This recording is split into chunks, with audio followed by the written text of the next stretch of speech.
As you know, EA's Madden series has a monopoly on football video games. That started after the battle between Madden 2005 and NFL 2K5. So the story goes like this. 2K5 came out months before Madden did and was priced at $20. EA went straight to the NFL afterwards and convinced the league to sign an exclusive contract. We've had nothing but Madden ever since. So did the NFL make the right choice? Should it have gone with the 2K series instead? Well, let's go back and take a look. I've read a lot online about how NFL 2K5 is one of the best video games ever. It seems that a lot of people are willing to hand it the greatest of all time crown. The graphics are dated, sure, but the gameplay is pretty good. But greatest of all time, really? I suspect that people might be exaggerating a bit because they dislike the recent Madden games so much. Anyway, I decided to test all this out for myself. I wanted to see how NFL 2K5 compared to Madden 2005, and so I played both of them. And you know, the comparison kind of surprised me.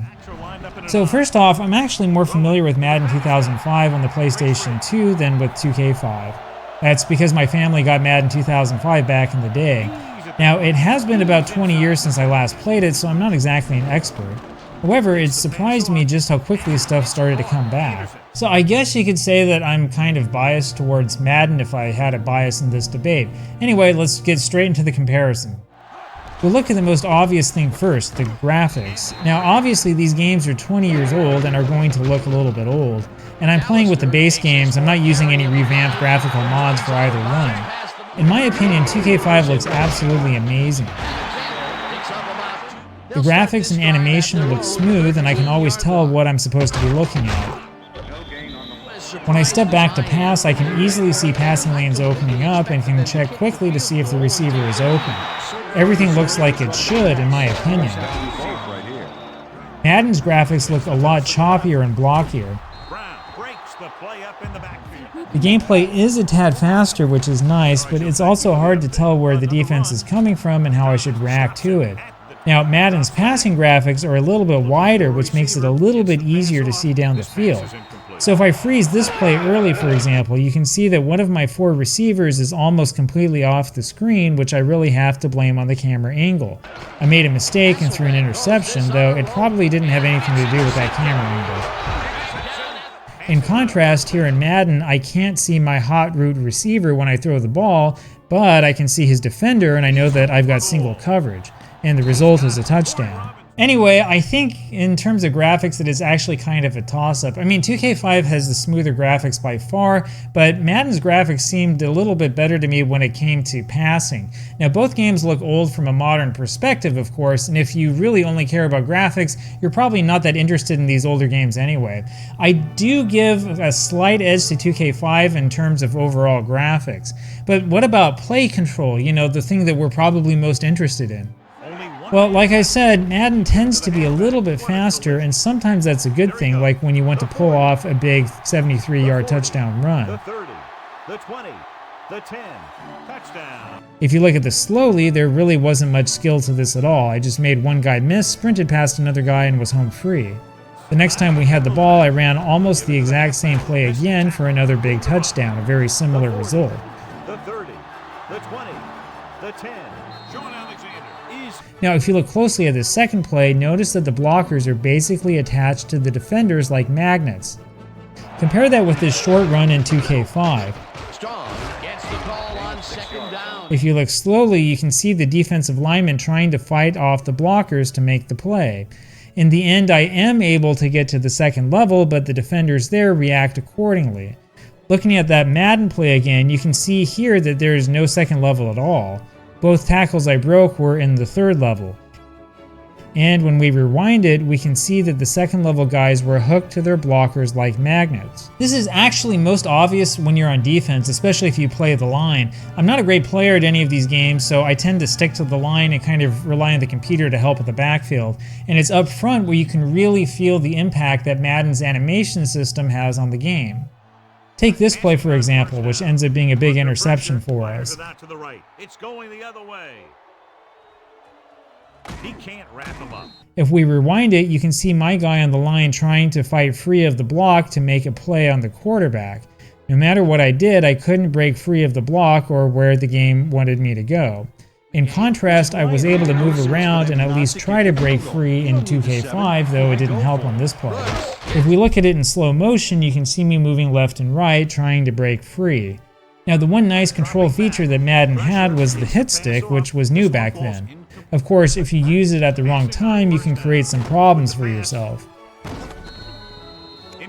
Overall, though, the hit stick was a nice touch. It's something that I miss when I play 2K5. But despite that gimmick, I've really got to go with 2K5 overall for play control. The game uses a physics engine, not a strict animation engine, and you can feel it when you play it. You just never feel like you're in control of anything in Madden 2005, and I understand that that's still an issue with the Madden games today. Now, let's talk a little bit about the atmosphere. This one isn't really close, and you probably know that already. NFL 2K5 feels like an ESPN broadcast. They did a great job with the extra features and all sorts of little bonus things here and there. Now, Madden 2005 is not horrible in this area. I'd say a lot of people have exaggerated its flaws. And you have to remember that Madden did have Al Michaels and, of course, John Madden doing commentary. They're a bit repetitive, but they get the job done. The 2K5 broadcasters are funny and not quite as repetitive, but it's the visual aspect that really pushes 2K5 on top. One man to beat, no one in front of him, and he's in for the touchdown. There are a couple of extra features in both of the games too, including good ones and not so good ones. Both games feature a ton of options in franchise mode if you're really interested in coming up with training routines and whatnot. Madden's most impressive feature is this talk radio show, which provides up-to-date information about your save. It's actually really cool. 2K5 has the crib, which could probably be a game all by itself.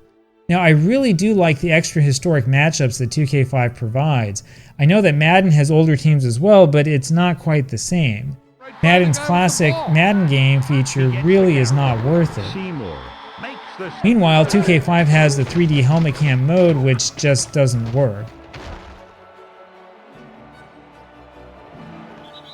Honestly, I think the extras are even. Both games really have a lot to offer. In fact, I think that both of these games have a lot more to offer than the more recent Madden options that we have.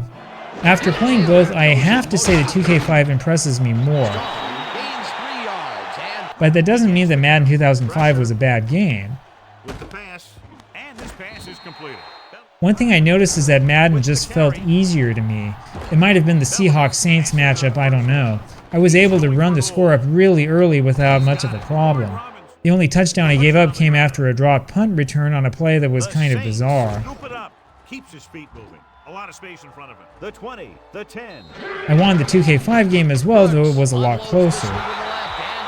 In the end, the 2K5 stats were a bit more believable, though I probably should have rushed a little bit more often.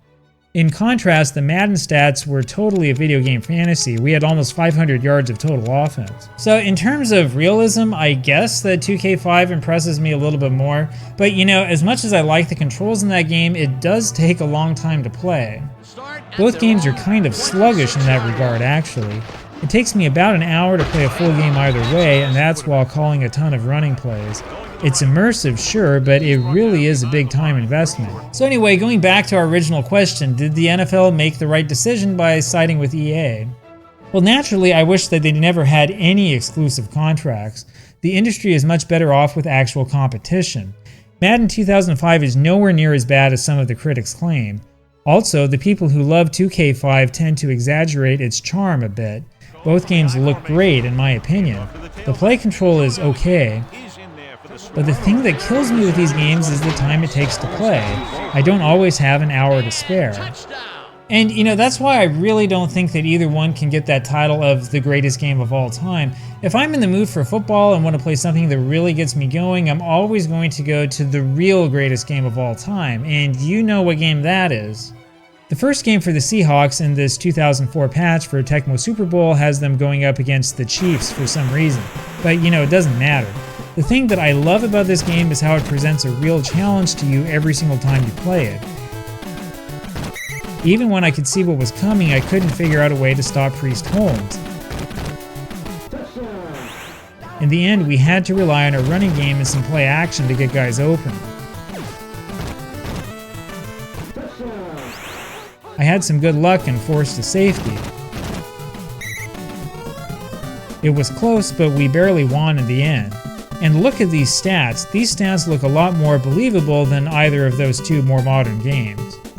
So, I don't know, the 3D games are fun, and both Madden 2005 and NFL 2K5 are impressive, but in terms of replay value, I've still got to go with Tecmo Super Bowl. The thing is, every time I finish playing a game with Tecmo Super Bowl, I want to play another one, and that just doesn't happen with these other games. So I really wish that we had more arcade-style 2D games like Tecmo Super Bowl games you can just pick up and play. Anyway, let me know what you think.